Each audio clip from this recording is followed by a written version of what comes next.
সম্মানিত দর্শকবৃন্দ, এসআইআরের ফর্মটি হাতে পাওয়ার পর থেকেই আপনাদের মনে হাজারো প্রশ্ন, হাজারো বিভ্রান্তি। আমি আমার আগের ভিডিওগুলিতে ফর্ম পূরণের সঠিক পদ্ধতি বিস্তারিত দেখিয়েছি, কিন্তু তারপরও আপনারা কমেন্ট সেকশনে এমন অনেক জরুরি প্রশ্ন করেছেন যেগুলোর উত্তর একটি আলাদা ভিডিওতে গুছিয়ে দেওয়াটা খুব প্রয়োজন। তাই আজকের এই ভিডিওটি হলো একটি বিশেষ প্রশ্নোত্তর পর্ব। আপনাদের করা প্রশ্নগুলোর মধ্য থেকে সবথেকে গুরুত্বপূর্ণ ৩০টি প্রশ্ন বারবার করেছেন। আমি তার প্রত্যেকটির উত্তর এই একটি ভিডিওতে বিস্তারিত আলোচনা করব। আমি কথা দিচ্ছি, এই ভিডিওটি শেষ পর্যন্ত দেখলে আপনার মনের মধ্যে আর কোনো দ্বিধা থাকবে না। তাহলে চলুন আর সময় নষ্ট না করে সরাসরি শুরু করা যাক আজকের ভিডিও। তো আপনাদের মধ্যে সবথেকে বেশি প্রশ্ন এসেছে মৃত বাবা মা বা আত্মীয়দের নিয়ে। সেগুলি আমরা এক এক করে দেখে নেব। প্রথম প্রশ্ন, আমার বাবা এবং মা ২০০২ সালের আগেই মারা গেছেন, এখন আমি কি করব? দেখুন, যদি আপনার বাবা এবং মা দুজনের কেউই ২০০২ সালের ভোটার লিস্টে না থাকেন, তাহলে আপনাকে দেখতে হবে আপনার দাদু অর্থাৎ বাবার বাবা কিংবা ঠাকুমা অর্থাৎ বাবার মায়ের নাম ২০০২ সালের লিস্টে আছে কিনা। যদি তাদের নাম থাকে, আপনি তাদের তথ্য দিয়ে ফর্মের নিচের ডান দিকের ঘরটি পূরণ করে দিবেন। যদি এদের কারও নাম ২০০২ সালের তালিকায় না থাকে, সেক্ষেত্রে আপনি নিচের এসআইআরের অংশটি পূরণ করতে পারবেন না। এর পরের প্রশ্ন, আমার বাবা এবং মা দুজনেই মৃত, কিন্তু ২০০২ সালের লিস্টে তাদের নাম আছে, আমি কি তাদের নাম লিখতে পারব? হ্যাঁ, ১০০ বার পারবেন। এটাই সবথেকে গুরুত্বপূর্ণ বিষয়।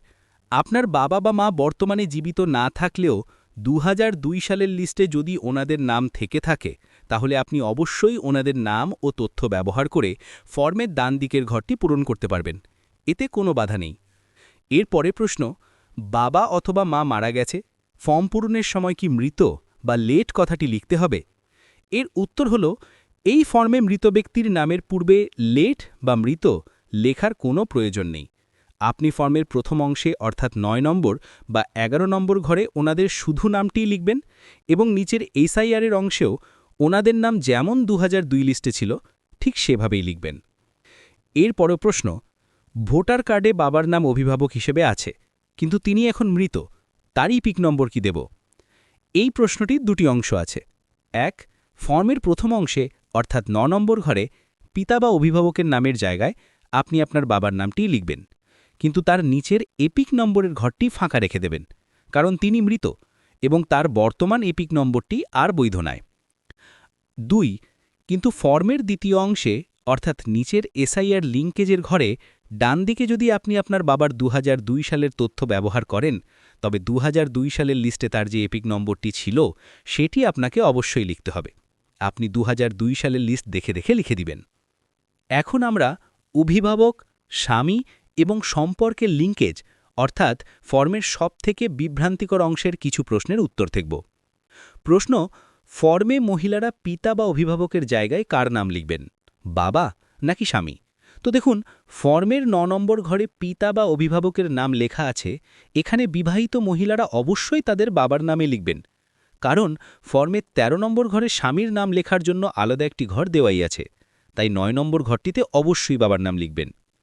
এর পরের সবথেকে গুরুত্বপূর্ণ প্রশ্ন, বিবাহিত মহিলারা ফর্মের নিচের লিঙ্কেজ অংশে কার তথ্য দিবে, বাপের বাড়ির না শ্বশুর বাড়ির?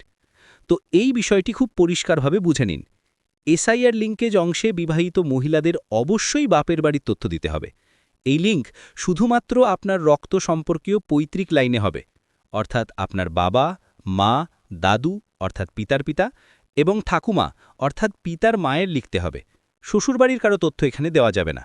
তবে যদি আপনার নিজের নাম ২০০২ সালের লিস্টে থাকে, সেক্ষেত্রে আপনি ২০০২ সালে যা তথ্য দেওয়া আছে সেই তথ্যই নিচের বাম দিকের ঘরে লিখবেন। সেখানে স্বামীর নাম থাকলে স্বামীর নাম লিখবেন, আর বাবার নাম থাকলে বাবার নাম লিখবেন। এর পরের প্রশ্ন, আমার ভোটার কার্ড শ্বশুরবাড়িতে ট্রান্সফার হয়ে এসেছে, আমি কিভাবে ফর্ম ফিল আপ করব? খুব ভালো প্রশ্ন। আপনার ভোটার কার্ড ট্রান্সফার হয়ে শ্বশুরবাড়িতে এলেও ফর্ম পূরণের নিয়মের কোনো বদল হবে না। আপনি ফর্মের প্রথম অংশে আপনার বর্তমান ভোটার কার্ডের তথ্যই দেবেন, শুধু বাবা মায়ের ঘরগুলিতে নিজের বাবা মায়ের তথ্য দিবেন। কিন্তু ফর্মের দ্বিতীয় অংশে অর্থাৎ নিচের এসআইআর অংশে আপনি আপনার বাপের বাড়ির তথ্য অর্থাৎ আপনার বাবা, মা বা দাদু ঠাকুমার ২০০২ সালে লিস্টের তথ্যই ব্যবহার করবেন। যদি ২০০২ সালে আপনার নাম থাকে তাহলে ২০০২ লিস্টে যেমন আছে তেমন লিখবেন। এর পরের প্রশ্ন, আমার নিজের নাম ২০০২ লিস্টে নেই, কিন্তু আমার স্বামী বা স্ত্রীর নাম আছে, আমি কি তার তথ্য ব্যবহার করতে পারব? না, পারবেন না। এটা স্পষ্ট নির্দেশিকা। এসআইআর লিঙ্কেজের জন্য স্বামী বা স্ত্রীর তথ্য কোনোভাবেই ব্যবহার করা যাবে না। এর পরের প্রশ্ন, শ্বশুর বা শাশুড়ির নাম কি নিচের এসআইআরের ডান দিকের ঘরে লিঙ্কেজ হিসেবে লেখা যাবে? না, কোনোভাবেই যাবে না। শ্বশুর বা শাশুড়ির নামে লিঙ্কেজ করা যাবে না। এর পরের প্রশ্ন, বাবা মা ছাড়া আর কার নাম নিচের ডান দিকের ঘরে লিঙ্কেজ হিসেবে দেওয়া যাবে? কমিশনের নিয়ম অনুযায়ী নিজের বাবা, মা, দাদু অর্থাৎ পিতার পিতা এবং ঠাকুমা অর্থাৎ পিতার মাতা, এই চারজন ছাড়া আর কোনো আত্মীয় যেমন কাকা, জ্যাঠা, দাদা বা ভাইয়ের নামে লিঙ্কেজ করা যাবে না। এরপরের প্রশ্ন, ফর্মের নিচের অংশে সম্পর্কের ঘরে ঠিক কী লিখতে হবে? এটা হলো এই ফর্মের সবথেকে আলোচিত এবং বড় কনফিউশনের জায়গা, তাই ভালো করে শুনুন। যদি আপনি ফর্মের বাম দিক পূরণ করেন, অর্থাৎ আপনার নিজের নাম ২০০২ লিস্টে আছে, তাহলে ২০০২ লিস্টে আপনার নামের পাশে যে সম্পর্কটি লেখা ছিল, যেমন পিতা বা স্বামী, সেটাই লিখবেন। আর যদি আপনি ফর্মের ডান দিক পূরণ করেন, অর্থাৎ বাবা মা বা দাদুর তথ্য দিচ্ছেন, এইখানেই আসল বিভ্রান্তি। কিছু বিএলও বলছেন ২০০২ লিস্টে আপনার বাবার নামের পাশে যে সম্পর্ক লেখা ছিল, অর্থাৎ আপনার দাদুর সাথে সম্পর্ক, সেটা লিখতে হবে। আবার কিছু বিএলও বলছেন আবেদনকারীর অর্থাৎ আপনার সাথে যার তথ্য দিচ্ছেন, অর্থাৎ আপনার বাবা, সেই সম্পর্ক অর্থাৎ পিতা লিখতে হবে। তো এই ক্ষেত্রে সবথেকে নিরাপদ উপায়, আপনি ফর্মের বাকি সব ঘর পূরণ করুন, কিন্তু এই সম্পর্কের ঘরটি আপাতত ফাঁকা রাখুন। যখন আপনার বিএলও ফর্মটি জমা নিতে আসবেন, আপনি তাকে সরাসরি জিজ্ঞেস করুন যে স্যার বা ম্যাডাম, এই সম্পর্কের ঘরে আমি ঠিক কি লিখব? তিনি যেটা বলবেন আপনি ঠিক সেটাই তার সামনে লিখে দিন। এতে ফর্ম বাতিল হবার কোনো সম্ভাবনাই থাকবে না, কারণ তিনিই আপনার ফর্মটি অনলাইন এন্ট্রি করবেন। এর পরের আরেকটি গুরুত্বপূর্ণ প্রশ্ন, যাদের বাবা মা কিংবা দাদু ঠাকুমা কেউই ২০০২ সালের লিস্টে নেই, তারা কি করবে? এই ক্ষেত্রে যদি আপনার নিজের নাম এবং আপনার বাবা, মা, দাদু ঠাকুমা কারোর নাম ২০০২ সালের লিস্টে না থাকে, তাহলে আপনি ফর্মের নিচের এসআইআর লিঙ্কেজ অংশটি পূরণ করতে পারবেন না। আপনি ওই অংশটি ফাঁকা রেখে আপনার বিএলওকে বিষয়টি জানান। আপনার ফর্মটি তখন বিশেষ পর্যবেক্ষণে রাখা হবে এবং সম্ভবত আপনাকে হিয়ারিংয়ের জন্য ডাকা হবে, যেখানে আপনাকে আপনার নাগরিকতা বা বাসস্থানের অন্যান্য প্রমাণপত্র দেখাতে হতে পারে।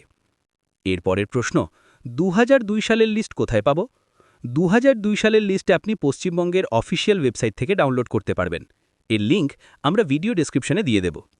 এর পরের গুরুত্বপূর্ণ প্রশ্ন, ২০০২ সালের লিস্টে নাম আছে কিন্তু এপিক নম্বর দেওয়া নেই বা ফাঁকা আছে, এখন কি করব?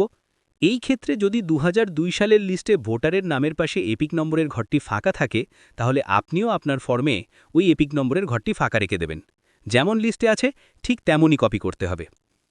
এর পরের প্রশ্ন, আমার বাবার ২০০২ সালের এপিক নম্বর আর বর্তমান এপিক নম্বর আলাদা, কোনটা দেব? এই ক্ষেত্রে ফর্মের দুটি আলাদা জায়গায় দুটি আলাদা নম্বর বসবে। ১, ফর্মের প্রথম অংশে অর্থাৎ ৯ নম্বর ঘরে আপনি আপনার বাবার বর্তমান এপিক নম্বর দেবেন। ২, যদি আপনার নাম ২০০২ লিস্টে না থাকে এবং আপনি ফর্মের দ্বিতীয় অংশে অর্থাৎ নিচের এসআইআরের ডান দিকে আপনার বাবার নাম লেখেন, সেক্ষেত্রে আপনি আপনার বাবার ২০০২ সালের লিস্টে যে এপিক নম্বরটা ছিল সেটি দেবেন। আপনি ২০০২ সালের লিস্ট দেখে দেখে লিখে দিবেন। এরপরের ২০০২ সালের লিস্টে বাবার নামের বানান ভুল আছে, আমি কি সেই ভুল বানানটাই লিখব? হ্যাঁ, এসআইআর লিঙ্কেজ অংশটির উদ্দেশ্য হল ডেটা ম্যাচিং করা, তাই ২০০২ সালের লিস্টে আপনার বাবার নামের বানানটি যদি ভুলও থাকে, আপনাকে সেই ভুল বানানটি ফর্মে লিখতে হবে।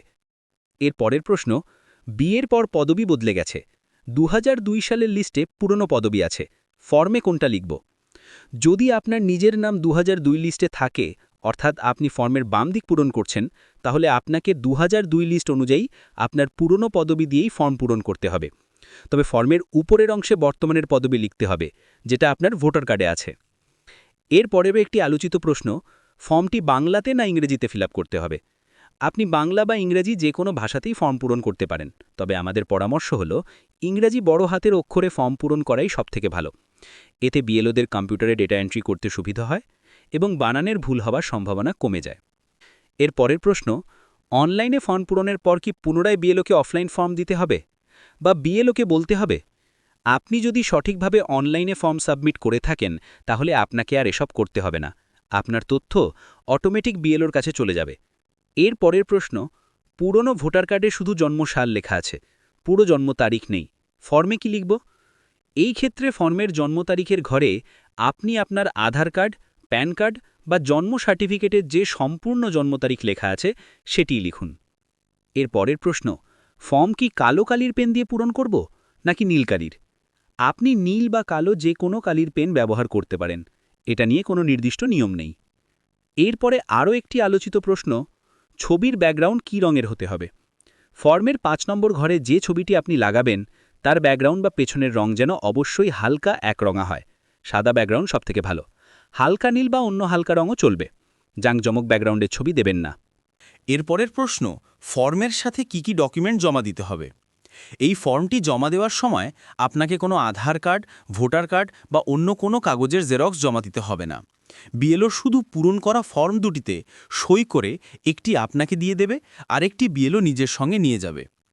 এরপরের প্রশ্ন, যারা কর্মসূত্রে বাইরে থাকেন বা অন্য রাজ্যে থাকেন তারা কিভাবে ফর্ম ফিল করবেন? যদি আবেদনকারী বাইরে থাকেন, তার পরিবারের কোনো প্রাপ্তবয়স্ক সদস্য যেমন বাবা, মা বা স্বামী, স্ত্রী তার হয়ে ফর্মটি পূরণ করে দিতে পারবেন। সেক্ষেত্রে সই করার জায়গায় যিনি ফর্মটি পূরণ করছেন, যেমন বাবা, তিনি নিজের সই করবেন এবং পাশে ব্র্যাকেটে আবেদনকারীর সাথে তার সম্পর্কটি লিখে দেবেন, যেমন পিতা।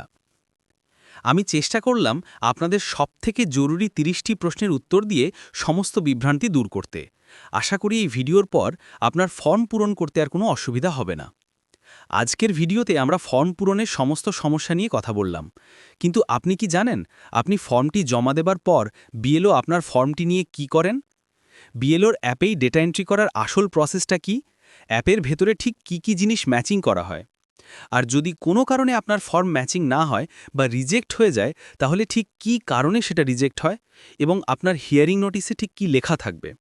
এই সম্পূর্ণ ভেতরের খবর এবং এই প্রসেসটি নিয়ে একটি বিস্তারিত ভিডিও এই চ্যানেলেই দেওয়া আছে, চাইলে সেটি দেখে নিতে পারেন। আপনি যদি এই রকম গুরুত্বপূর্ণ আপডেটটি মিস করতে না চান, তাহলে আমাদের চ্যানেলের সাথে জুড়ে থাকুন। সকলে সুস্থ থাকবেন এবং সতর্কভাবে ফর্ম পূরণ করবেন। ধন্যবাদ।